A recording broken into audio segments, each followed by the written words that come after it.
So this sauce is really simple.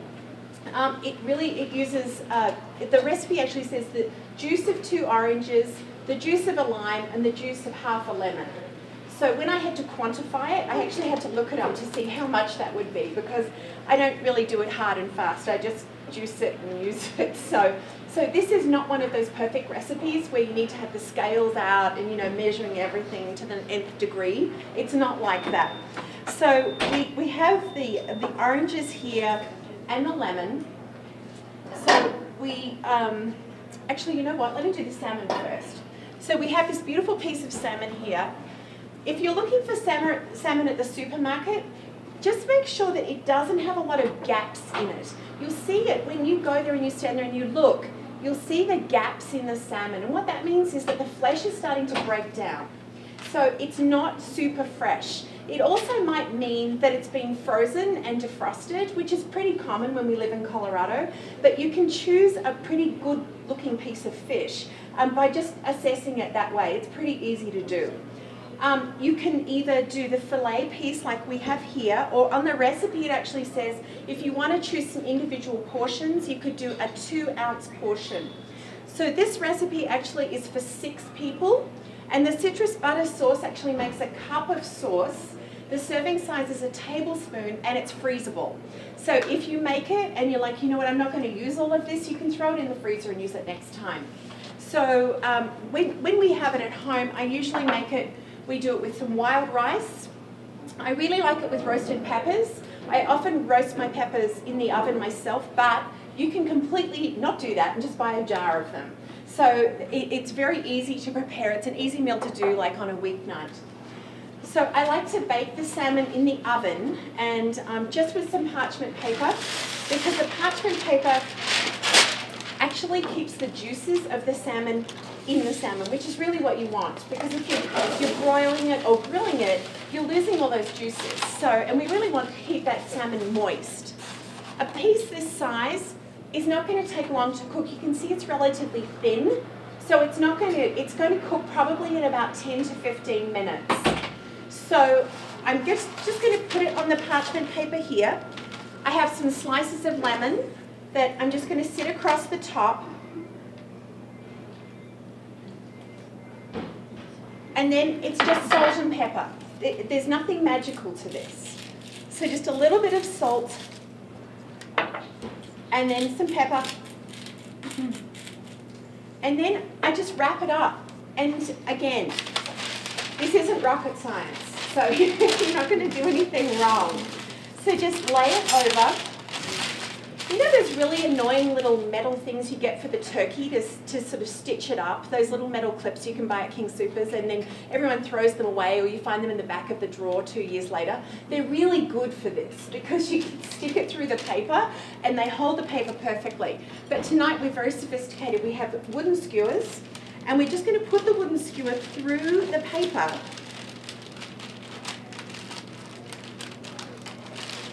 and secure it that way. So, and then just tuck the ends. And then we have a baking sheet, and we're going to lay it on the baking sheet, and Susan's going to put it in the oven, probably for about 15 minutes. The temperature on here for a regular oven is 350 degrees. If you've got a convection oven, it probably only needs 325 because the cooking speed will be faster. So, thank you, Susan. So we have the saucepan here for the sauce, and it's just literally juicing the orange. And while I'm doing that, has anyone got any questions? Oh man. What's your favorite, specifically, what's your favorite salmon to purchase? So it's usually the manager's special. She's honest. Because I have a teenage son who eats a lot, and it's usually a big piece of salmon that I'm buying, and I am not at all averse to the manager's special, but I don't buy my fish at Whole Foods. I shop at King Soopers or Safeway. If you look at the Something Fishy handout, you can actually choose very sustainable fish at many supermarkets. And the little fish logo that they have, It's, they've got a name for it, hang on. It's called the Fish Forever sign. And you can find that on packets of fish pretty much everywhere. And that's saying that the fishery where that came from is held to the highest standards for sustainability. And for me, that's actually pretty important. So I'm not really fussed whether I'm buying farm salmon or wild salmon, but it's a personal choice. They seem to have a stronger flavour. I think the wild salmon has a stronger flavour than the farm salmon. The farm salmon is higher in omega-3s, and the reason why is because the salmon keeps that fat on when they're in the summer months and they're eating a lot. They get the fat on board, and then they use it as a fuel to swim up the coast. So by the time they've done their swim up the coast, they've burnt a lot of their omega-3s because it's their fuel source. So the wild salmon tends to be lower in omega-3s than the farm salmon. So it's personal choice. As I said, I don't think there's a right or a wrong answer to it. Okay. And certainly according to the FDA, there isn't a right or wrong answer either. So does that answer that question? Yes, thank you. And yeah. Anybody else got any other questions while I'm squeezing the daylights out of this line? They don't have a juicer here. So it's like, seriously? This is a demonstration kitchen. But fortunately, I have very strong hands. So, yes? What about the salt? What about the salt in the salmon itself, Tim? No, that's just the salt you're using. So it's just a regular salt, and for our cancer patients in particular who have taste changes, it's really important to add some salt.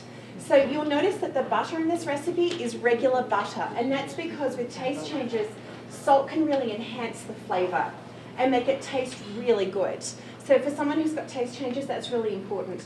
And it's just a very small amount of salt, but certainly there are so many different types you can get now that you could certainly use that as a seasoning to add extra flavour to the fish.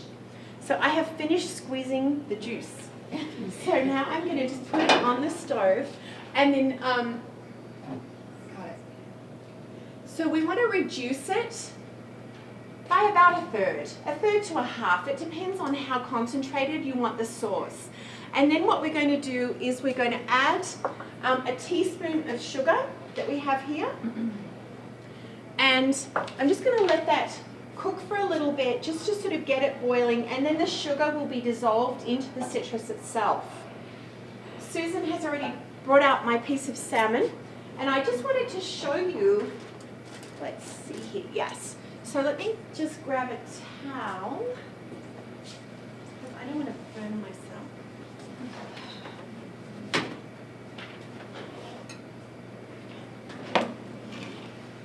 So where's, actually I think if I do it here, can you see it better over there? No. And I can move that camera. Okay. So the high-tech skewer and the wrap. So I'm actually going to walk this around so you can see that the salmon's really moist just from cooking it that way. You can see it hasn't sort of dried out at all, which can often happen when you're cooking things. Have a look at my lovely salmon, Karen. Marcy, salmon. Oh my gosh. I'm so sorry to go back. No, we started that earlier. There's another one in there also. Oh, so this actually tastes really good. Yeah. So we've got it still with some flavour, and the liquid from the salmon if someone's got any problems swallowing, so this can certainly happen with some of the patients I see have what we call dysphagia, which means just difficulty swallowing. But certainly older adults, someone who's taking a medication who might have a dry mouth, it's really hard if you're chewing a piece of meat or chicken or fish that doesn't have a sauce with it. You chew it around and around and around and around, and it's really hard to get it to swallow properly. So having something that's a little bit more moist and having a sauce with it actually helps it travel down the throat more easily. So we're going to be handing out some samples of this, and I wonder, Vicki, if you might be able to help with that. We have a sauce already made, so I'm just going to heat that, and you can try the salmon with the sauce. So let me just fire up that back on. Okay. So any questions? I think, did you have a question over here behind Tim? Did you? I did, yeah. I was just wondering if there was any nutritional difference between the frozen salmon, like you might get the bag of frozen fillets Yeah. versus the stuff you might go to the deli. So that's a really good question. The question was, is there a difference between frozen and fresh salmon? So it's the same with fruits and vegetables. They are harvested at their peak. So for salmon, when salmon is harvested, it's actually frozen on the boat. So it doesn't have time to be sitting around. So as far as nutritional content goes, it's actually equivalent. Okay. And it's the same with fruits and vegetables. If you're buying frozen fruits and vegetables, they're actually picked at the peak of their season, so their nutrient value is very high. So sometimes those products can actually be more nutritionally dense than the products that we're buying out of season, because they're sort of not as, they just had the perfect condition to be where we want them to be. So this is sort of boiling away here. I don't know, can you guys see that? Okay. Well, you can see this one because it's open. So this is the one that we're going to do the samples with. Remember I said this is super easy, this recipe. It's not rocket science. So I have 3 ounces of glorious butter. Now, I know that butter is not the healthiest thing on the planet. However, I am a great believer in a little of what you fancy. And I fancy butter because I think it makes everything taste better. I don't use it a lot, but I like to use it. And yes, you could probably substitute something else in for this recipe, but what you really want is mouthfeel. You want the fat to coat the mouth and give you that flavor burst. And that's what's going to do it. And it's also got a little bit of salt in it, so it's going to enhance the flavor, which for my patients is really, really important. Also, they can benefit from the calories from the fat. So, and as I said before, the serving size is 1 tablespoon, so it's hardly going to break the diet. It's a very small serving. So do you use, you said salted butter? I use salted butter in this because I don't add salt to the sauce, but there's enough in this. So all you're going to do is add the 3 ounces of butter and then just whisk it in. Tricky having plastic gloves on in a saucepan, I'm telling you. This stuff takes a lot of getting used to. Okay, any other questions? Yes? Can you cook with stevia or? Absolutely you could. And if you wanted to, you could probably even increase the orange juice, and that would give it more of a natural sweetness. So what I'll tell you is when I was testing this recipe out on the weekend with my son, because it's been a long time since I'd made it, I decided that I would try honey as a sweetener. Don't do that. It tastes really bad. And it ended up being put down the sink. But stevia I think would be fine. And does everybody know what stevia is?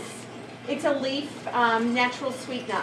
So it's a good alternative to the chemical sweeteners like aspartame. It's a good alternative to that. So I'm just whisking the butter in, and that's pretty much the sauce. It's still boiling at the moment. It's still reducing a little bit. And as you know, as we talked about, there are other ways that you can make it sweeter if you want to. So I believe we're handing out some forks so you can get some samples. We're going to serve this with the roasted peppers because it's a nice sweet flavor to have with it. So it's a nice balance with the sweet and the sour. So if you wanted to roast these yourself at home, just buy a whole pepper, spray it with some olive oil, put it in the oven at about 400 degrees or 420, something like that, and just put it in there until it starts to blister. Take it out, put it in a brown paper bag, or you can wrap it in a kitchen towel for about 10-15 minutes, and that allows the skin to soften and the blistering, the skin pops off. So then you can just strip it off and just cut it up yourself if you want to do that. As I said before, we usually serve this at home with brown rice. You could also do wild rice. Complex carbohydrates are really important for the diet. They also help you to make you feel full for longer. So if you're trying to if you're on state of slim, it's a way to sort of fill yourself up a little bit. But it's really nice with this because the rice soaks up the sauce, so you get that other flavor with it. So let's work on doing this. Okay, we do need. So we just need samples. Okay, how big? Let me get the knife. So any other questions? things, I'm yelling at everybody. Yes, hi. So, out of all the butter substitutes, Yes. and I've tried several of them, which one do you prefer to tell your patients to use? I don't recommend butter substitutes, but I think the Smart Balance is a good choice because it's got omega-3s in it. So Smart Balance is the one I've been using. Well then, well done, that's good. It's a good choice. It's a good choice. Yeah, I think so. So if you don't mind just being patient a little bit, yes, go for it, ask away. I'm curious that you didn't skin the salmon. I No. always skin the salmon. Man, that sounds like a lot of work. Well, I have the butcher skin. Well, he probably doesn't mind as much. Does it reduce nutritional value to take No, the it skin actually won't. It actually, if you're cooking with the skin, you'll actually get the fats from the skin going into the salmon. So you if can you're take it taking off it off, after you cook but it? what happens when you cook it here, it actually sticks to the paper. Oh. Because I didn't spray anything on the paper, so you can actually pull the flesh off the skin. Lisa, what other types of fish would this work with? This sauce? So this citrus sauce, this is nice with chicken as well, if you like want to grill some chicken. Well, I used to make this with a blackened salmon. I would do a crust on the salmon and I would cook it on the grill. But it's too dry when you do it that way. I think it probably would work well with tilapia because tilapia doesn't really have a lot of flavor. So I think this would help lift that flavor from that fish. I don't think it'd be good with tuna or any of those more oily fish because they have a flavor of their own. So it's more difficult to adapt to those. Yeah. So let's do.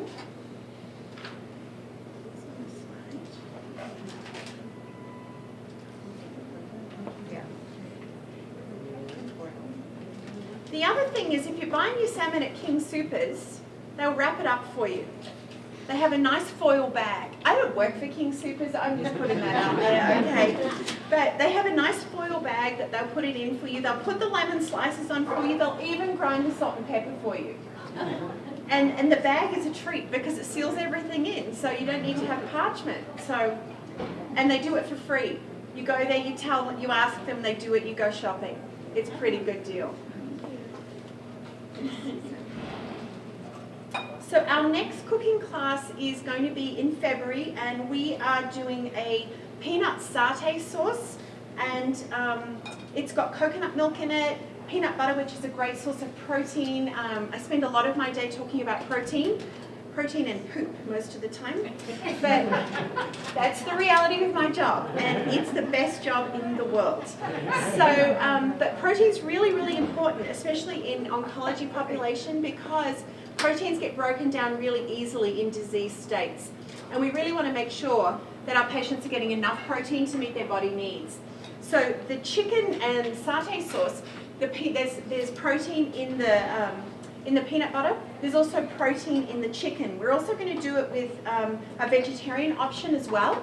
So we'll be having like a raw and cooked vegetable melange with the peanut satay sauce. And it's another really easy recipe. It's a recipe I'm known to give out from time to time at work. So we're going to start passing these around. And you can see you don't need a lot of the sauce.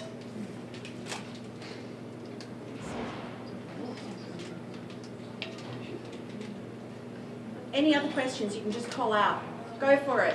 What crazy things do you know about cancer that are not true? Come on. I have people all day. They did want to mention that we do have another cooking class this month on the 27th. Chef Paolo will be doing this. But tonight and in February, this is known as Culinary Comforts that Lisa Windrove is conducting for us. So you'll see that on our website.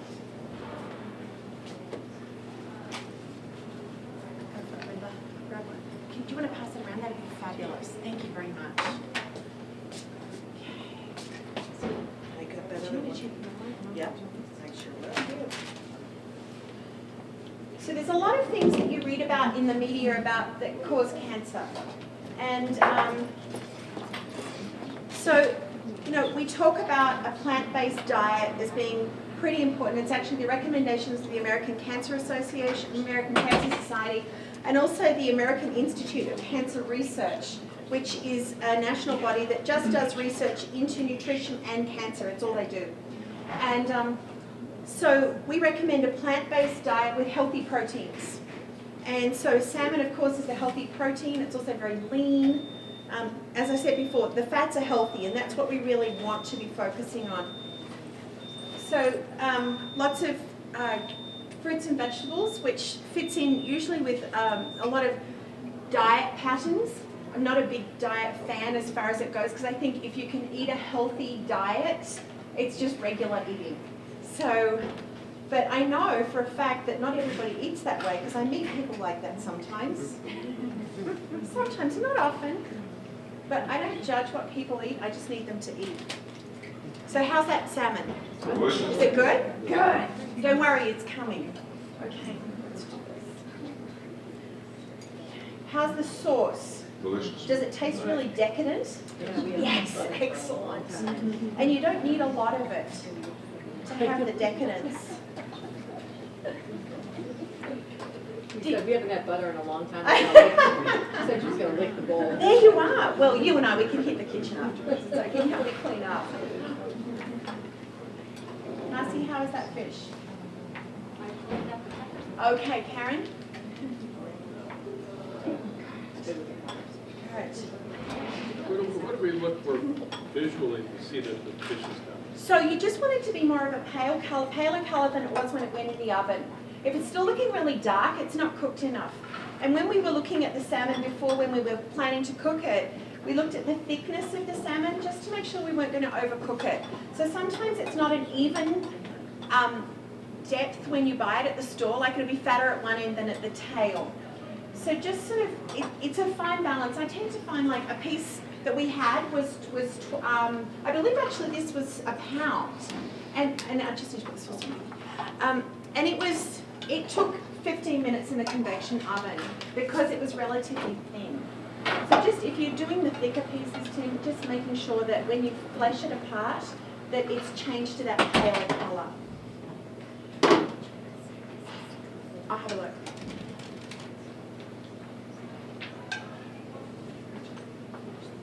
Oh no, that's fine. Do we need more of this?